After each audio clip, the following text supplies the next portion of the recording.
Thank you very much for inviting me. I'm going to talk a little bit about my work, about my research, and I'll give you an example of a piece of work that I did with Stephen and with other people on our mainland when we get there. So my name is Carmen Levick. I'm a senior lecturer in the School of English at the University of Sheffield. And my background really is in Holocaust studies. I'm looking at in particular, I'm doing a kind of literary archaeology. So I'm looking at sites of genocide where there's nothing left. So where there's no museum, where there is no building that can be turned into something, that can be sanitized, that can be,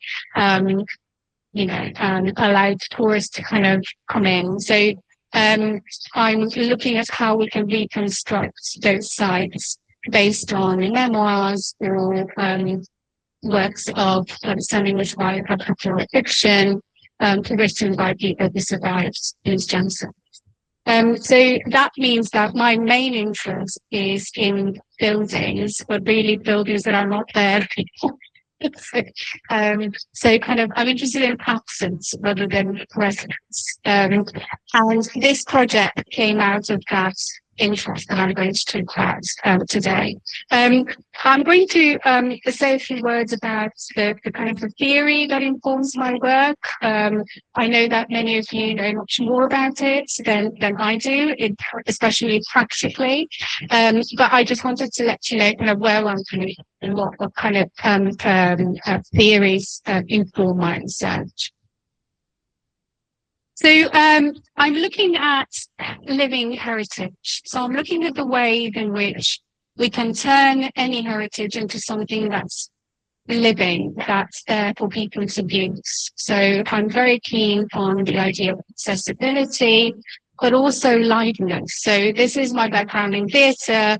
I'm very interested in kind of immersive practices and things that make people think, but also things that are fluid, so they're not fixed. And that's why I called my talk kind of from the museum and the archive to the live.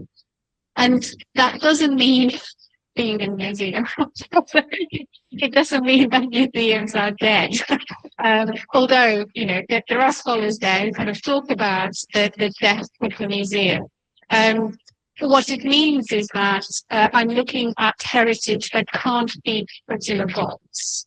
So it's not there to be shown in a museum. So what do you do when you have heritage like narratives, stories, things that people remember, things that people connect to a particular street or a particular building? But let's say the building is not there anymore, or the people who lived there are not there anymore. Or the streets have changed. So how do we connect those narratives with something helpful but also live? So I'm looking at living heritage or intangible heritage, and which kind of, if we want to define it, it is really the kind of the living expression of practices, knowledge, skills that are passed down from generations within a community or livelihood.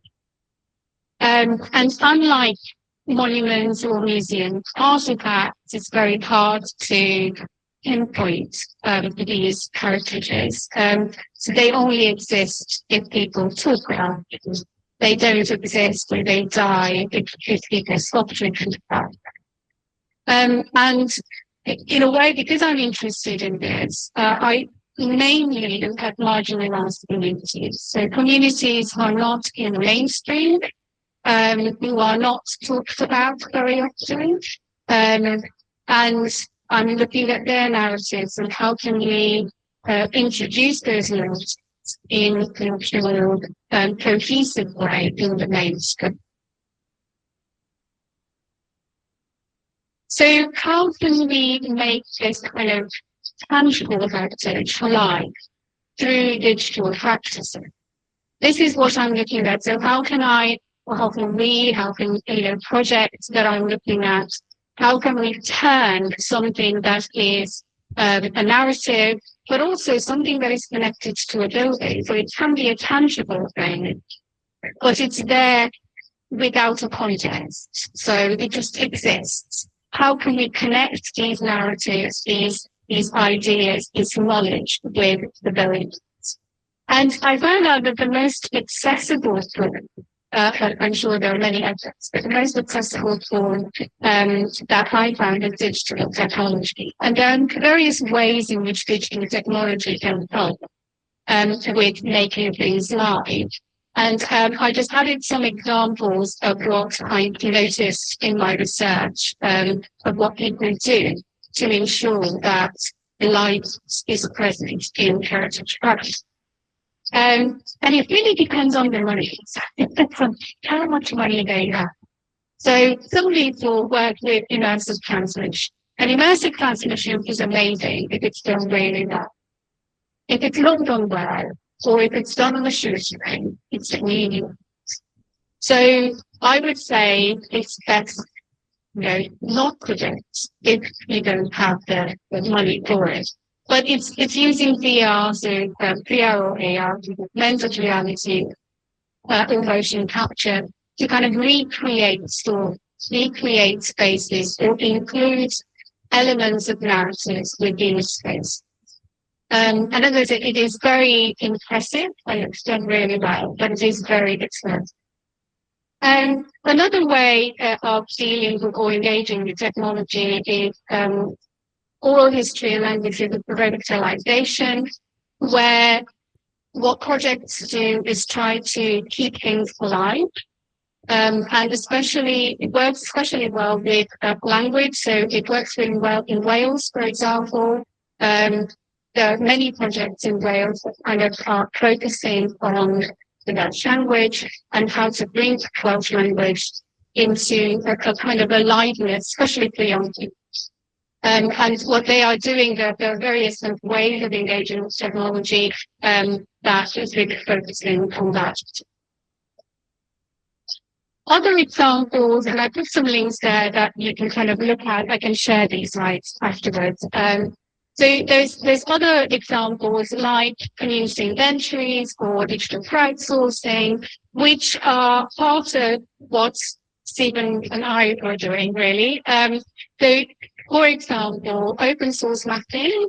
So you kind of create digital maps that allow community members to upload themselves, because they are live maps, so they're not kind of fixed, and they are open for people to upload stuff onto those maps and allow others to look at kind of live heritage. And there is an example, a really good example of UNESCO's Dive into Heritage website, which allows you to kind of look into those digital maps. And they're amazing because they are from all around the world, really, and they allow you to look at them from the context of their heritage.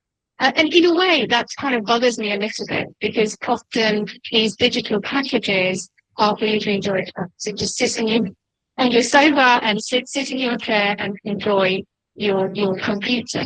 And what I'm trying to do in my project is trying to convince people to actually go out and see stuff, but connect the stuff they see with narratives that they have going on. And other examples are smart tourism and spatial contextualization, which is this idea of kind of recreating immersive landscapes or immersive spaces where people can experience the past in a way that becomes the best. So the project that I want to talk about has kind of come about by accident, really. I was talking at the university about one of my projects, which is based in Ukraine. And I was complaining that I couldn't go. I couldn't go to study in Ukraine because the university didn't allow us to go there. So this was after Russia invaded. So I was looking for something else to do, something else to apply knowledge to. And in the room, there was a lady called Judy Simons who came to listen to my talk. And she said, well, why don't you come to Sheffield? There's many things in Sheffield that you can look at and think about kind of a way of engaging digital technologies with Sheffield history. And talking to her and then talking to Sheffield City Archives, my colleague there, frankly, Carmen Levick, we decided that there is one particular group of documents that they just received that point, and that was the papers of the United Synagogue, the Sheffield, the Jewish congregation was sent to the Sheffield Jewish Archives. So they just arrived at the archives at that point, and frankly, was asked to catalogue these documents. And it turned out to be an extremely rich group of documents that was mapping the story of the Jewish community in Sheffield from the end of the 18th century all the way up to the present. The documents were very varied, so from letters to photographs to minutes of meetings, they kind of context. Minutes of meetings, but also videos, short videos that were filmed at a variety of events. So some of these examples you've got the project I have put together. You can see the examples of what kind of documents are there. So the congregation and center documents, the Jewish organizations and societies documents, and one of my projects I'm working on now is a society that I discovered while looking at this project or researching for this project. There was a theatre company called the Private Players. They used to perform in the library theatre from about 1950s to 1970s, and they became quite big in the actual theatre world. And so I'm looking at their work, and I'm working on a travelling exhibition based on their work at the moment. So that came out of this work. And then there are collected communal papers of individuals and families. So you can find anything from, photographs like those there to letters, to journals. So there is a wide variety of documents. Now, what Frankie wanted to do is to catalogue these documents and allow me as a researcher to use those documents and bring them to light in a variety of ways. So for her part of the work, what she did, she rearranged and reboxed all the documents and labeled them. But the labeling process was quite interesting because there are loads of photographs, and frankly didn't know who those people were. Although they were kind of part of boxes belonging to families, but even those families had no idea who these people were. So she organized quite a lot of photo labeling workshops in the synagogue and in the community hall and Kingsfield Hall to try and gather information from the community. And to me, that was very important as well in the project, to work with the community, because it's not my project, it's their project. It's their stories that are being told. So that was the kind of the cataloguing process. So what came out of it is, after cataloguing, I was allowed to go into those boxes and try to look at what kind of narratives are there that I could connect to places in Sheffield. And it became very clear that as a first phase, the main kind of area that I should concentrate on was the area behind the cathedral. So behind the cathedral, in the 19th century, end of the 18th century, beginning of the 19th century, all the way through to the First World War, there were quite a lot of slums. The new coming immigrants from especially Russia after the pogroms in the 19th century, coming through Hull, came into Sheffield and lived in the slums behind the cathedral. And again, it became clear by looking at the history of the community that loads of narratives were moving from Victory Lane, for example, all the way down Campo Lane to Norchurch Street, Paradise Square, and then towards Nether Edge. So as the community moved out of the slums, they moved towards Nether Edge. So it became, given the money that I got from the university, it became very clear that we need to concentrate on one part of this. So we decided to look at, chronologically speaking, look at the period from the end of the 18th century to the beginning of the 20th century, because that was the time when the community in Jordan moved out of the area behind Antioch.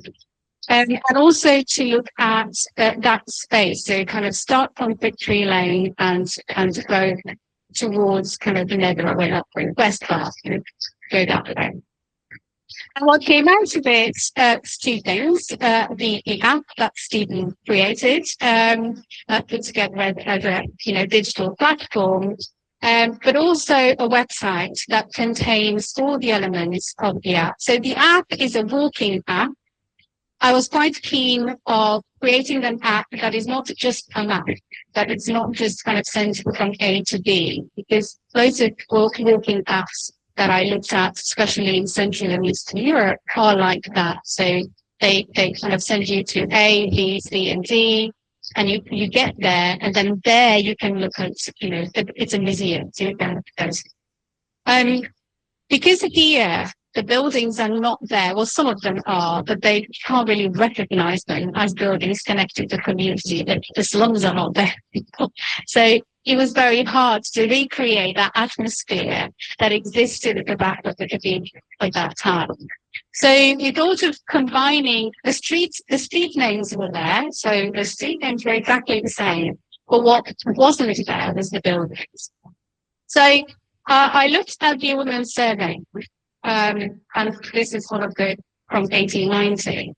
So I looked at the way in which the walking app can be mapped onto a very old map, but also what's there now. So I kind of overimposed a kind of a Google map just to see what is there.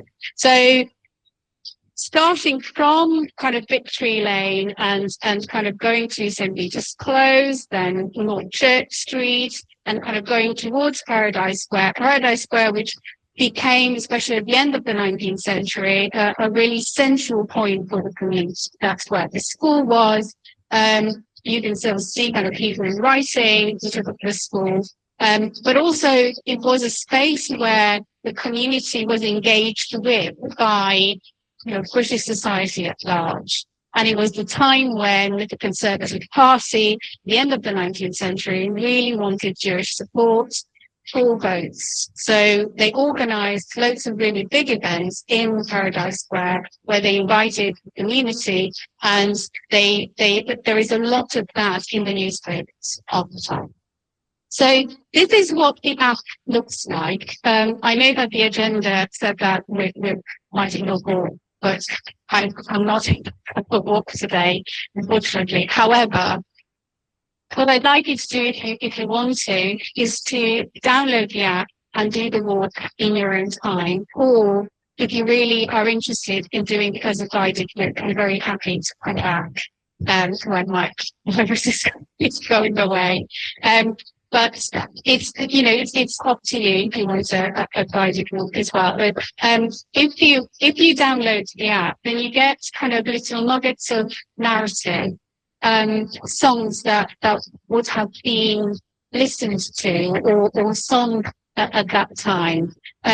What we couldn't recreate, which would have been really great, is the smell of fresh bread, for example, which many narratives talk about. So the food, the pickles.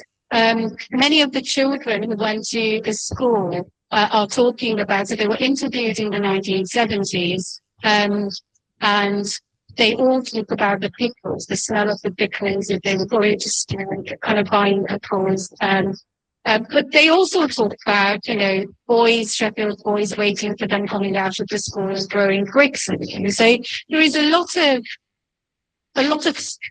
narrative there that also combines anti-Semitism, but they're also really funny. So children taking mice into the school because they didn't want to do their exams and so on. So there is a combination of quite a lot of really personal community narratives, but also kind of larger political issues. And I wanted to combine that. So I just want to give you an example.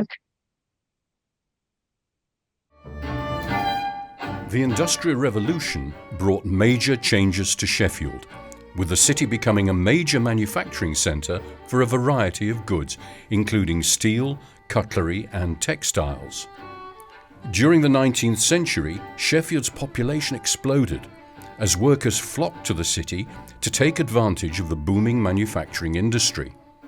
The city's factories and mills employed thousands of people. However, this period of prosperity was not without its challenges. The rapid growth of industry brought with it pollution, overcrowding, and poor working conditions. The streets behind the cathedral clearly reflected the state of affairs, from the elegant buildings of Paradise Square to the squalor of the tenements in Silver Street or Campo Lane. In this contradictory world, in 1848, the Jewish congregation moved from a room in Holly Street to premises acquired in Fig Tree Lane, where a succession of Chazanim Shochtim ministered to the growing community with varying degrees of success.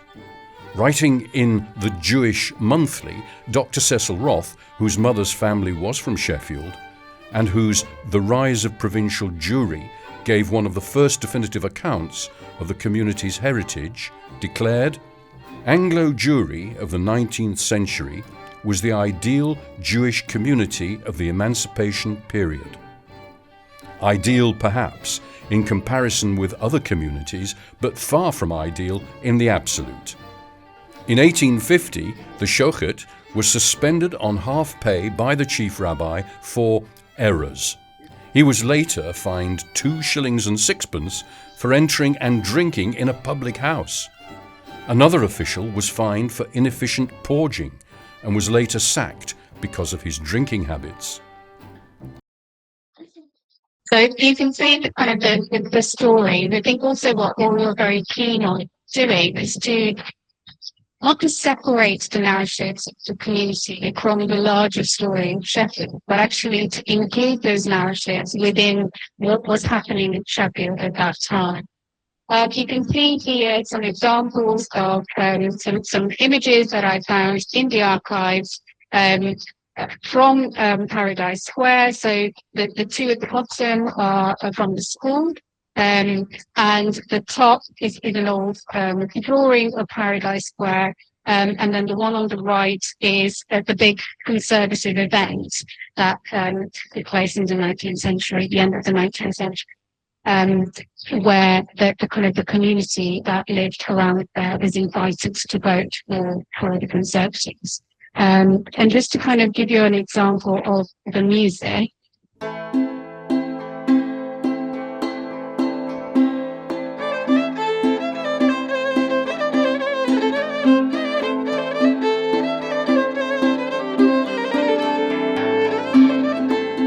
If you stand in the centre of Paradise... So what is important about the music is that the music is played by the community bands now. So we looked into what kind of music they had listened to in the 19th century, and then the band recorded some of these songs, and they are kind of over.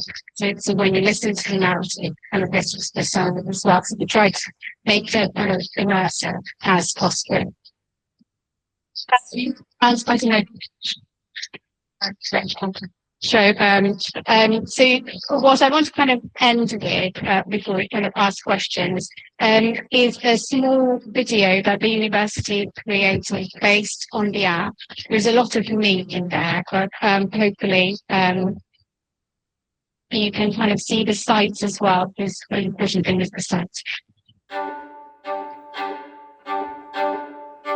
You are invited to experience stories, voices and sounds while walking in the footsteps of a diverse community that had a decisive impact on our city. This walk will take you through the streets of Sheffield city centre, from Fig Tree Lane to West Bar Green, from Campo Lane and North Church Street to Silver Street and Lee Croft. Heritage is important for our identity, so in order to fully understand where we live, we have to understand all the heritages that make up the culture in the city. So the Sheffield Jewish Heritage Walking Trail is an opportunity for people to walk around the city to find out more about Jewish heritage and how Jewish heritage impacted the culture of the city. It's an app that you can download on your phone, and you can listen to the stories of the community and the music of the community while walking around the city. So my main research is happening in Eastern Europe. I started to be interested in marginalised communities and their relationship with space. And in connection with that research, I started talking to people in Sheffield, communities in Sheffield. The Jewish community seemed to me as one of those that are less represented in the mainstream narratives. They were very open to share their narratives, their stories with me, but also they were very helpful in identifying resources that I could use that really showed me where these buildings were. And then I started walking through the city to try and identify those buildings. When the synagogue was built, there were, it was claimed, only 17 members. The foundation stone was laid in 1872 by the Reverend A. Green. For me, it was very important to choose a way of engaging with my research that is really accessible. Hopefully people who download the app and do the walk and listen to the narratives and the music can transport themselves to that world and really create that cohesive experience of a community alive. In 1900, the Jewish population of Sheffield was 500, but its youth and vigour can be gauged from the 17 marriages solemnised in that year. I wanted to learn about the Jewish history in Sheffield because I've been living here for a while and I feel really connected to my Judaism, and I wanted to make that a part of my everyday life in Sheffield. Learning about the hidden heritage of Sheffield is so wonderful. I think it's so important so that everyone, whether they have a Jewish connection or not, knows the history of the city and what it means to be a part of it, and that these people and these stories don't disappear. It's amazing to be able to walk through places that I've walked through 1,000 times and now understand them better and have them connected to who I am. I didn't know anything about the Jewish history, didn't know anything about this trail whatsoever. There are so many interesting facets of Sheffield history that are gradually fading away, and something like this is required to keep them alive. In 1961, the last Jewish grocery shop in the heart of the old city was eventually to give way to a new garage. Berman's bakery still lingered on, wafting the smell of oven-fresh black bread to rejoice the senses of the passers-by. We have had great feedback, both from the Jewish community in Sheffield, who really recognised themselves in these stories. It took them back to the times when their grandparents arrived to Sheffield. It's a great achievement and a great relief that what we put in the app is really something that represents the community, because it's a great responsibility to share those stories. The next steps for the app are to engage more with stories from the Jewish community and enrich the app as it is and move from the beginning of the 20th century to now. In addition to that, it will be great to engage with other communities in Sheffield and use this innovative technology to share our heritage with all. So just to say that the narrator on the app, there's quite a few of them, but the main narrator is John Glasgow, who was a member of the Garden Players, so a member of Netflix now in Manchester, but he was the one kind of narrating the stories that were. Thank you.